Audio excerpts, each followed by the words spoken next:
భక్తుల రద్దీ కొనసాగుతోంది. సెలవులు రావడంతో భక్తులు పెద్ద సంఖ్యలో వస్తున్నారు. దీంతో గోదావరి పుష్కర ఘాట్లు కిటకిటలాడుతున్నాయి. దీనిపై మరింత సమాచారాన్ని మా ప్రతినిధి మహేందర్ అందిస్తారు.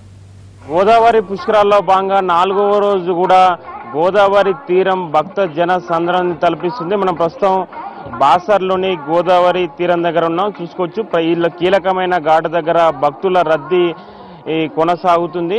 తెల్లవారుజాము నుంచే పెద్ద సంఖ్యలో భక్తులు ఘాట్ల వద్దకు చేరుకొని పుణ్యస్నానాలు ఆచరిస్తున్నారు. తెలంగాణ, ఆంధ్రప్రదేశ్ నుంచే కాకుండా మహారాష్ట్ర, రాజస్థాన్, ఛత్తీస్గఢ్ రాష్ట్రాల నుంచి కూడా పెద్ద సంఖ్యలో భక్తులు వచ్చి పుణ్యస్నానాలు ఆచరిస్తుండటంతో కూడా గోదావరి తీరాలన్నీ భక్తులతో కిటకిటలాడుతున్నాయి. అయితే 4వ రోజు విశిష్టతకు సంబంధించి మనతోని స్థానిక పూజారి గారు ఉన్నారు. వారిని అడిగి తెలుసుకునే ప్రయత్నం చేద్దాం. చెప్పండి సార్, ఇది పుష్కరాల్లో భాగంగా 4వ రోజు విశిష్టత.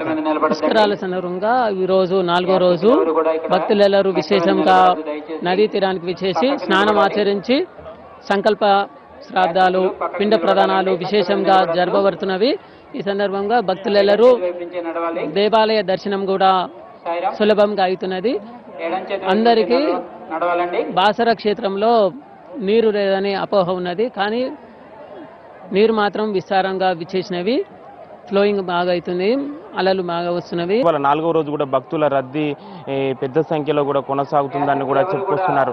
జిల్లా వ్యాప్తంగా చూసుకుంటే భక్తుల రద్దీ దృష్ట్యా కూడా జిల్లా అధికార యంత్రాంగం ఎక్కడ ఎటువంటి అవాంఛనీయ సంఘటనలు జరగకుండా భారీ ఏర్పాట్లను చేస్తుంది.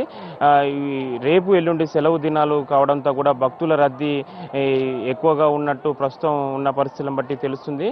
అయితే ముఖ్యంగా చూసుకుంటే ఈ మంచిర్యాలలో కూడా చిన్నజీయర్ స్వామి నిన్న సాయంత్రం కూడా రావడం జరిగింది. అక్కడ మంచిర్యాలలోని గోదావరి తీరాన పుణ్యహారతిలో ప్రత్యేక కార్యక్రమంలో పాల్గొనడం జరిగింది. ఇవాళ ఉదయం కూడా మంచిర్యాల గోదావరి తీరాన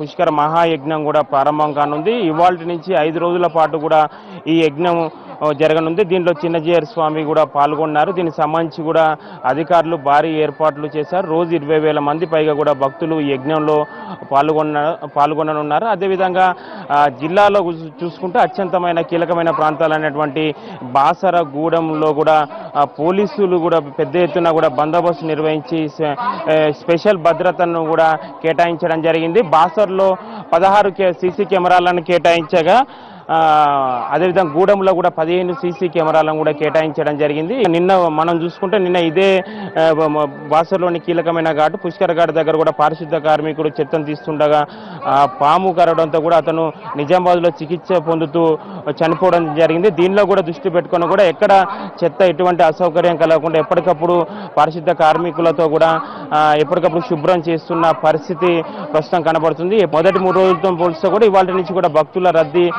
గణనీయంగా పెరుగుతుందని చెప్పుకోవాలి.